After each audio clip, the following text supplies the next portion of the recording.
y'all? It's Cindy Santiago back with another video. But nah, that's just the truth though. Got a couple screws loose, I don't think I ever had them. He say he ain't his bitch, but the shit don't even matter. He tell me he moved on and all they do is make me mad. Bitch, you stuck with me for life, this is happy ever after. So this video is going to be about my last, I think 26 or 27 days in jail. I cannot remember the exact time.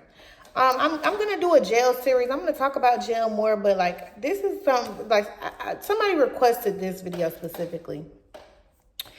This is about how I ended up finding myself and changing my life because of jail. Because the first time I went to jail, I literally did not give a fuck. So that's why I'm telling specifically about the last time I was in jail. Okay, so basically this happened in 2023. It was in July of 2023. No, June of 2023. I knew that I was going to go to jail. I knew at this time that I was going to go to jail because I had violated my probation. And basically how probation works is you serve a certain amount of time that will be equal to the time you would serve in jail. You spend that time on papers, on probation. You have to check in with your probation officer. You have to pass drug tests and stuff like that. If you get violated on your probation, if you get in trouble, if you get a new charge, if you fail a drug test, anything like that, then you have to go to court again, and they'll let you know if they're going to revoke your probation. And if they do that, that means you have to serve the time that you would have had to serve if you did not do probation.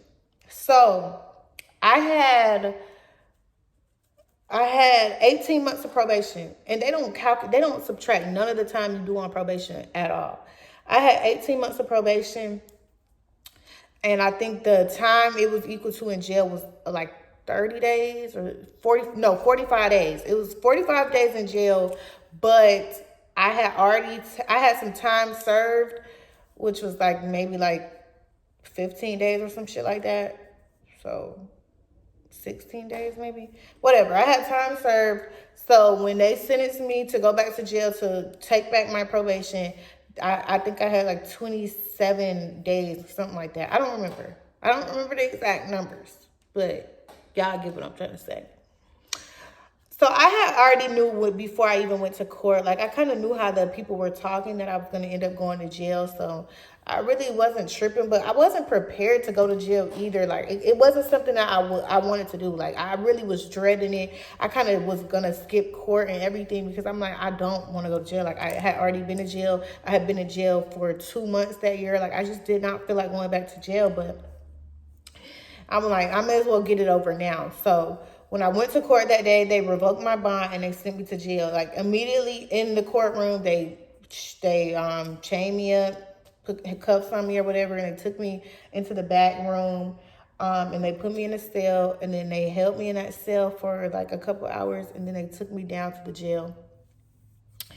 And that was the start of my days. Now, the first day, like I had just got into a fight with my ex-boyfriend. Like he literally had beat the shit out of me. I wouldn't even call it a fight. He beat the shit out of me, so I had 2 black eyes.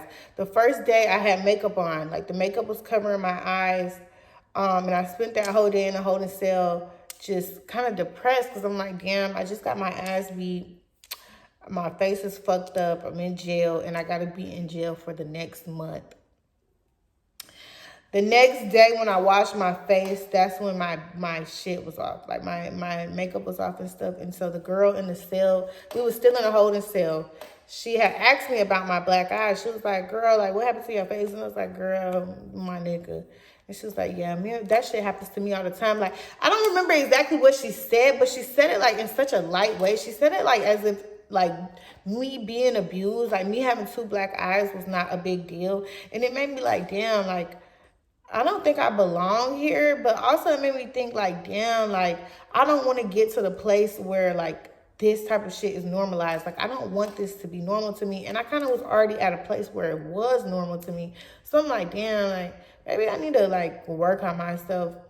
So I had made it a point not to call my ex, not to tell him I was in jail. I immediately called my sister. I'm like, don't tell nobody I'm in jail. I especially didn't want my ex to know I was in jail, and I planned to not call him that whole time because I'm like, man, at this point, I'm so stuck on this nigga. Like, I cannot get over this nigga for nothing. Like, he done beat my ass, and I still love him. I still want to be with him. Like, I have to figure out in this time period what I can do to get myself off this man so I could love me, so I could be with me. Like I can't do this. So finally, they moved me into another cell. They moved me into like my. It was like a because of COVID and because of the lack of workers they had at the jail, they had to move me into like a quarantine cell. So me and this lady that had just gotten there as well, we were in the quarantine cell together. And I just remember I had started my period. So I was like just basically laying down the whole time. I didn't want to eat the jail food or nothing. Like I was just extremely depressed. And the lady was just telling me like, yeah, you got to get up, girl. Like you got to get up and you got to, you know your time. Like that's basically what she was telling me. Like, you know how much time you got. It's people in here that don't know how long they're gonna be in here. She didn't know how long she was gonna be in here because, like, you know, there's people with bonds. Like, I'm just in here for a probation violation. I knew when I was gonna get out, and I didn't have that long to go. So it was like, she was like, yeah, you gotta get up out of that shit. So I stayed in the cell with her for, I want to say, maybe a week, maybe not even that long, but I stayed in the cell with her for a little while, and then once I was done with that, they moved me into a whole different unit, a whole different pod, and then they put me in a cell by myself. That jail I was at was single celled. I feel like that's the best thing that could have happened. I feel like I needed that time alone. I don't remember how much time I feel like maybe I was in a holding cell for like 6 days. It was 3 to 6 days. And then when I got in the cell by myself, I was like, okay, I ordered my commissary. I had got like some pen and some paper. And I was like, yeah, I'm going to try to figure out how to do the work to change my life. Like I have to change the direction that my life is going in because I'm going down the wrong path. But I didn't know how. Like, I really didn't know how. I just remember writing on a paper. I just remember drawing a picture of a hill. Like, I wish I brought my notebooks down here. I drew a picture of a hill and I wrote all the numbers of days I had, like up and down the hill. So I knew once I got to like 15 days or like maybe like 14 days that I was halfway there, that I had reached the peak and it was downhill from there. So I just kept telling myself, time is just a hill that I got to get to the other side of. Like, I'm going to get through this time and I'm going to be okay. Like, the way that jail was, it was kind of like locked down 24 hours. Like, it was kind of hell. Like, it was basically the equivalent to being in solitary confinement because we had to be on 23-hour lockdown a day, and then we got to come out for 1 hour a day because the jail was understaffed, not because like we was just like in trouble or something. So we would come out for 1 hour a day, and during that hour, you could take a shower. You could go to like the rec area and maybe like get a book, put in an order for commissary. I'm trying to think what else. Like, I really feel like that's like all, because it's not like we really had shit. Like, we didn't have shit. Like, they had a TV, but you had to buy a radio to hear the TV. So it really was like, it was literally like the equivalent to being like just held in confinement and being alone. And I could see how people could go crazy because like that shit made me, it was making me go insane. Like, I would be so bored in that cell. Like, sometimes I would I would literally get on the ground and lay like and count how many of me could fit in the cell. Like, I don't even remember how big that shit was, but it had to be like 4 foot by maybe like 6 feet or some shit like that. It was really small. It was a really tiny cell, and it just was a really tough time. And like halfway through, I want to say halfway through my time in there is when I realized, like, you know what? I have to figure out how I got here. I had to figure out what decisions I made that led me here, but I also wanted to figure out how I got in that abusive relationship, how I had gotten in any abusive relationship that I had been in, because I ain't gonna lie, like, people be saying, like, oh, I never been in an abusive relationship. At that time, it was like the opposite for me. I had never been in a relationship that wasn't abusive, like a real relationship, like really, like I have a boyfriend that didn't punch on me, beat on me, that never happened. So I was like, damn, I want to get to the bottom of this. I want to figure out how I got here, why I got here, and what I can do to get away from here, because like I done ended up the wrong way. I ain't gonna lie, I cried a lot. I cried a lot. I cried and I mourned a lot for me for who I was and who I used to be, because I could remember me. Like, I could remember me when I was innocent, when I was sweet, when I was nice, when I had dreams. Like, I could remember the me I was before I ended up just, I guess, beat down. Like, it just felt like life had beat me down. And it felt like the person that I was, the girl that I used to be, it felt like she was so far away. Like, it felt like I had failed her. And so it was like I was in a state of just mourning that person. So then I'm like, okay, let me meditate. Let me do some reflection. Let me try to get back to, like, how did I get here? What is the root of this problem? So I pictured when I closed my eyes, I would picture like a chest, like a treasure chest, and like a locked treasure chest. Like, it has so much shit just locked on it, because it was like I genuinely could not remember what happened to me to make me end up there. So I'm like, let me try to get into my own treasure chest. So I pictured a chest, and then I pictured myself like unlocking it, and I like imagine myself pushing it open and looking inside and seeing, like, what is these things, these memories that I have, these secrets that I keep to myself that I'm holding myself back from seeing. I'm holding myself back. Like, I'm not allowing myself to remember this certain shit because it's too painful. And so when I did that, I ain't gonna lie, it did work. Like, it's like the memories came flooding back, like, of so much of me getting molested, of, like, obviously I remembered me getting molested, like, I knew that happened to me, but, like, actually, like, the physicalness of it, like, what it looked like, how it felt to have him on top of me, like how feeling him on my chest, like, that's shit that I had pushed away. My dad mistreating me, and like how it made me feel. I think the feelings is what I had pushed away, and that's why it was hard for me to remember shit, because I had locked those feelings away. The feelings of rejection and unimportance and not being good enough and not being pretty enough. I pushed those feelings down and kind of like hit it with my ego. So after a while, I couldn't remember it. So then once I started remembering shit, it kind of got overwhelming for me, because I'm like, damn,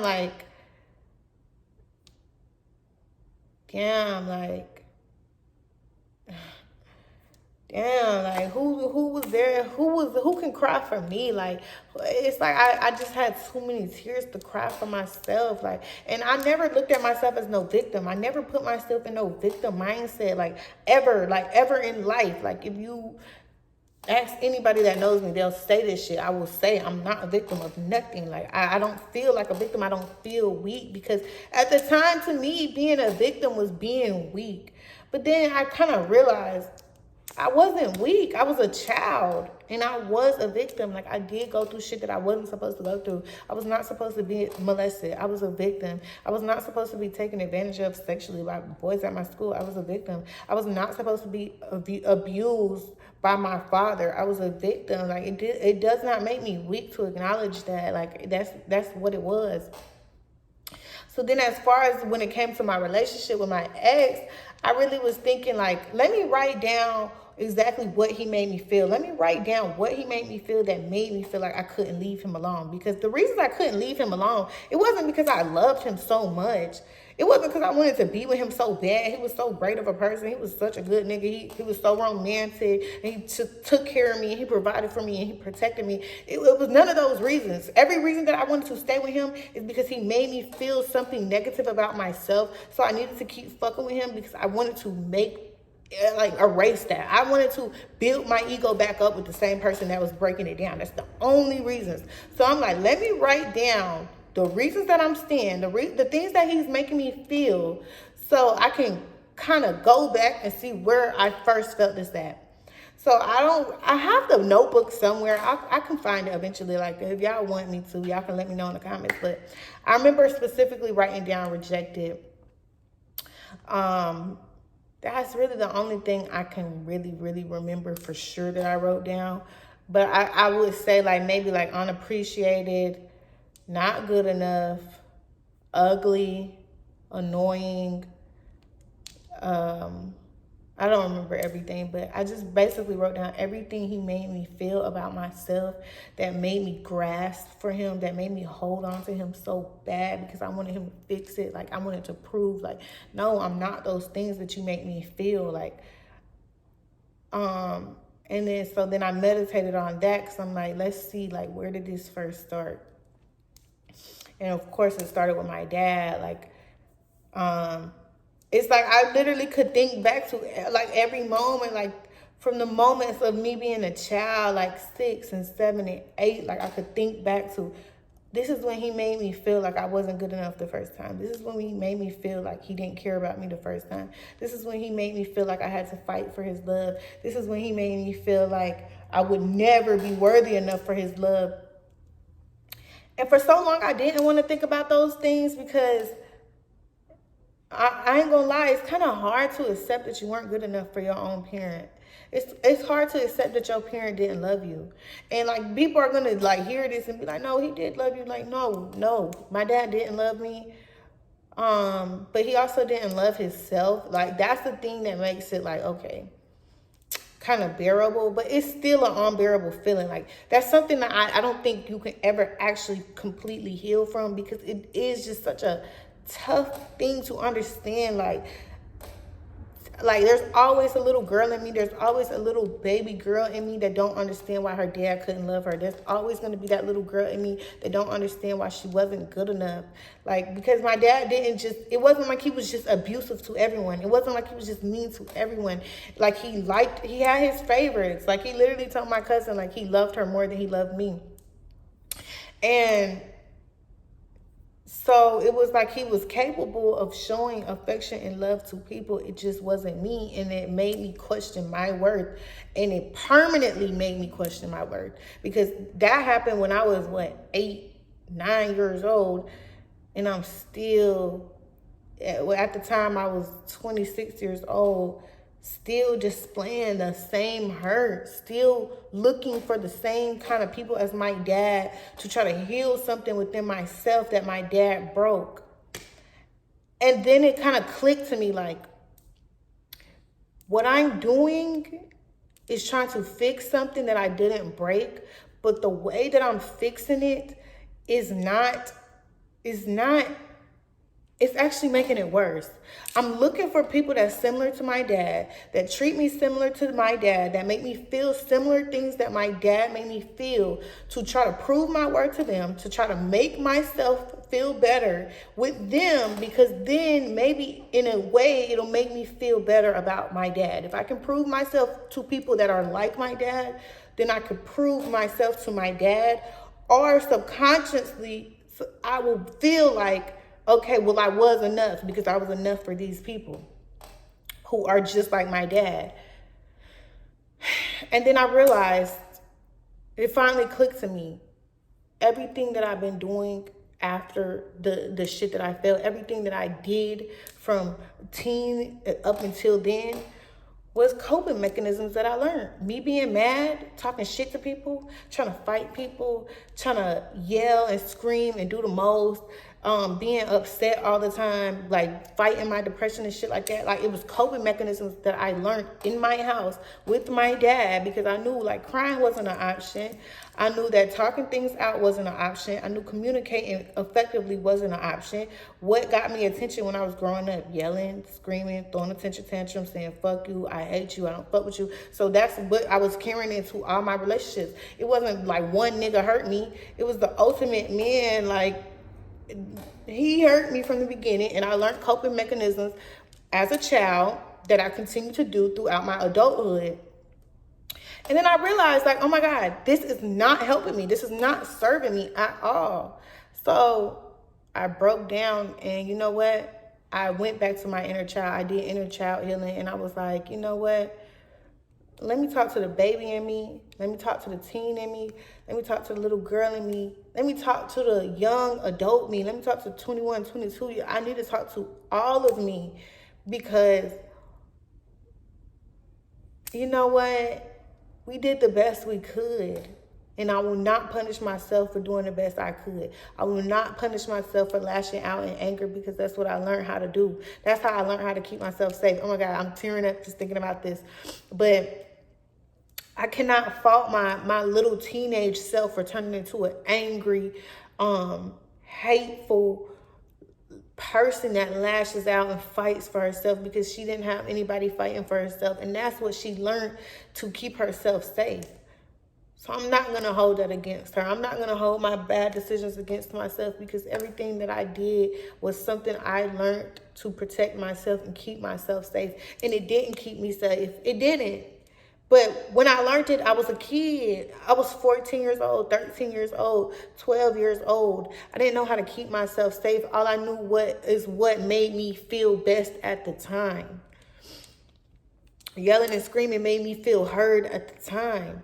And I was in a situation, when you're in a situation, when you grow up in an abusive household, in an abusive environment that you cannot leave, because you cannot physically leave from your mom and dad's house. So when you're in that situation, it's hard to understand later on in life that when you're in abusive situations, when you're presented with abusive environments or situations that you don't want to be in, you can leave. It's hard to understand the concept of I can leave, because you grew up in an environment where it was toxic, it was always argumentative, it was always abuse going on, and you could not leave.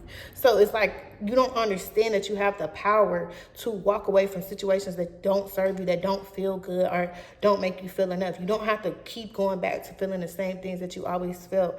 And I'm probably going to do a part 2 of this, because like it's getting really long, and I don't want y'all listening to me for an hour. But what I will say, like my takeaway is, the biggest things that I learned to do while I was in jail is forgive myself, show myself grace, show myself love, and show myself appreciation, because I fought for myself. Like I fought for myself. I became the woman that I am because I was trying to protect the girl that I was.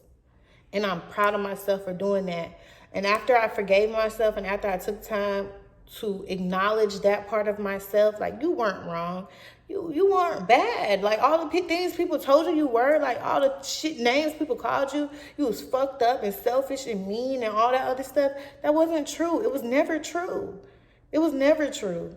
You did your best, and I'm proud of you for doing your best. And I'm saying this to you too. Like I'm not just saying this to the me that was in jail saying this. I'm saying this to anybody that's watching this and feeling the same things or went through the same things. I'm saying it to you.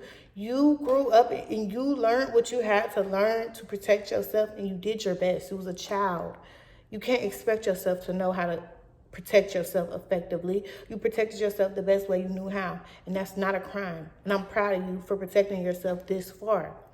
But then after I did that, what I had to do was tell myself, I got it from here. I know how to protect us in a safer way now.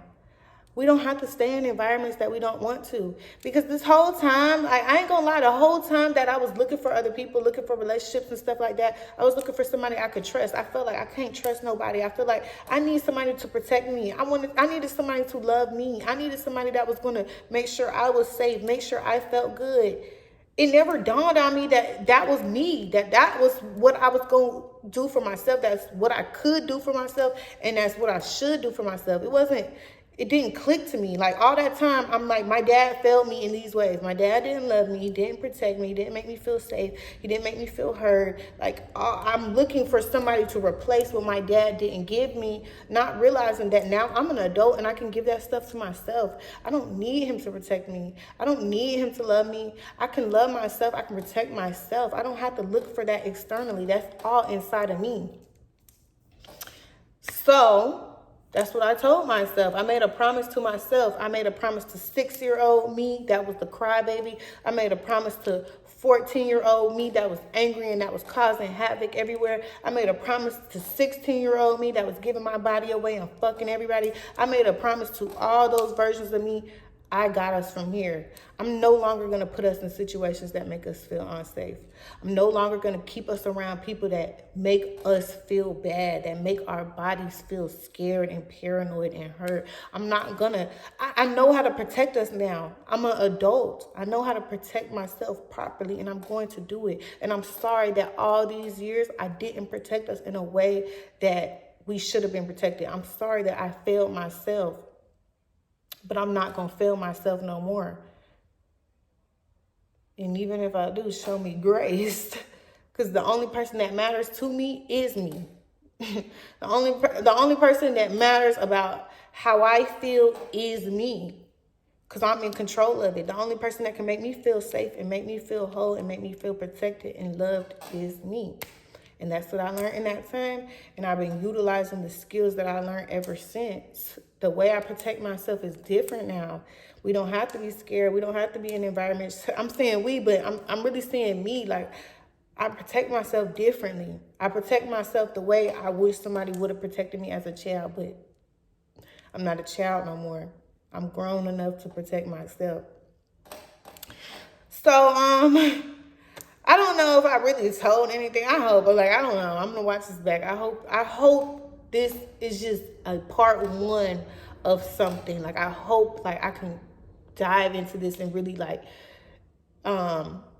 really explain, really go into detail about how to get to where I am, because it wasn't just a one day thing. It really still was a process even after all of that. That was days.